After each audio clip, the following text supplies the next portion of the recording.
Well, I am happy to take some time to talk with you about American fiction. Cool.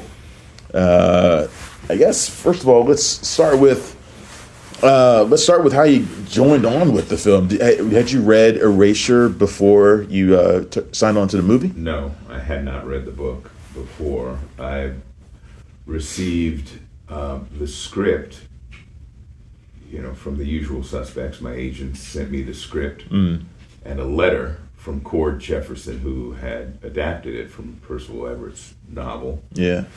And he described how meaningful he felt the story was to him, and how he had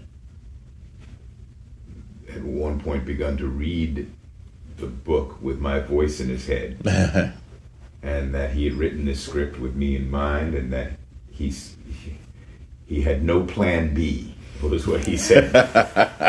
So I read the script and his letter, of course, and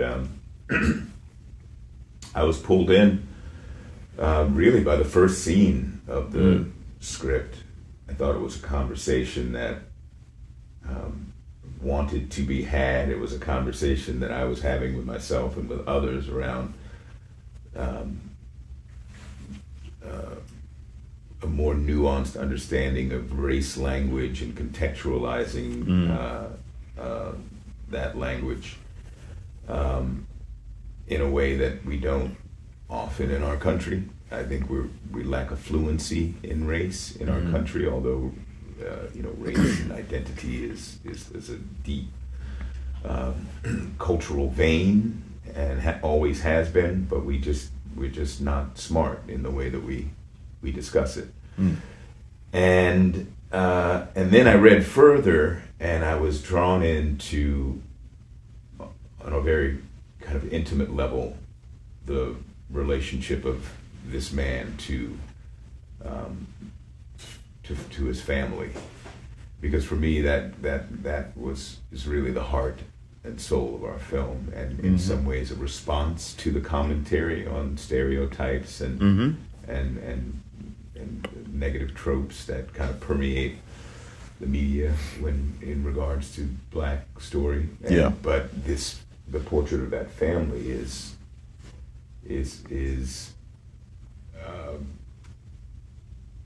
extraordinary in its ordinariness, and I think in some ways the most subversive part of our film. Yeah, I would agree. I spoke with Cord a couple months ago, and I had told him that the thing that I think I really connected with the film was it's a full meal. Like, it's not. It refuses to let itself be pigeonholed into one thing. Right. It is sort of like a commentary, like you were saying, against the stereotypes. Like it's a little bit of everything. It's a family drama. It's a comedy. It's literary critique. Yeah. It's like a whole lot of different things. It is. But I think what's wonderful about the balance that Cord has found, and likewise Percival in the novel, is that the many sides of the story are complementary to one another, and even are born out of one another. The absurdity of Monk's journey that finds himself living this dual identity is in some ways, but not entirely, necessitated by his need to care for his mother. It's also born of his resentment and his frustration, but it becomes he finds, at least in some ways, justification for it, because his mother is ailing and his family is falling apart, and it's that aspect of it that I think is wonderful. That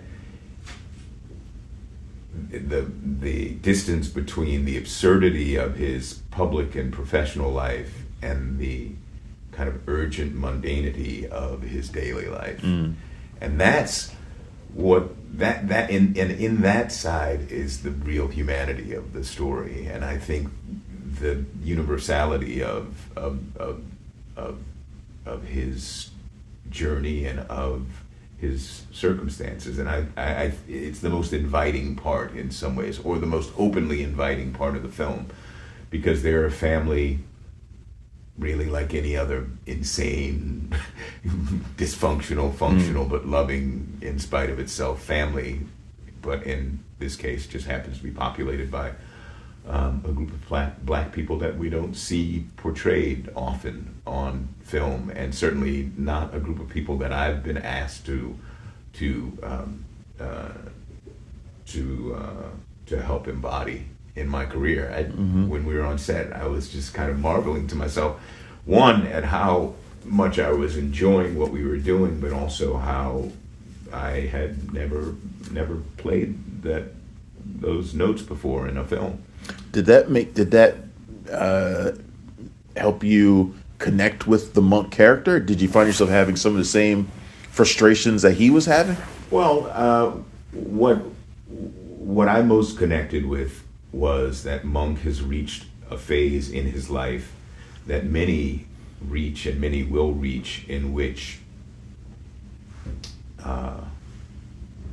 he's asked to be the adult in the room of his family, and when the walls start caving in, and he's left there to try to hold them up,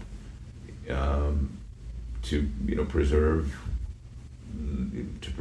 the cohesiveness of his family, and also to pay back what he was offered by his mother. I went through that period, still kind of trying to still navigating the implications of that. My mother passed about a year before I read this script, and I had the good fortune to have been raised by two women, my mother and her eldest sister, my aunt, who's now 94 years old. I grew up here in Southeast DC. And when my mom passed, I brought my aunt to Brooklyn to live with us. And so my mother was the absolute massive center of our family. And when she passed, there was a huge void that was left that needed to be filled, and responsibilities that she oversaw were passed on to someone else. And lo and behold, it seems the entire family turned at once and looked to me. So I understand that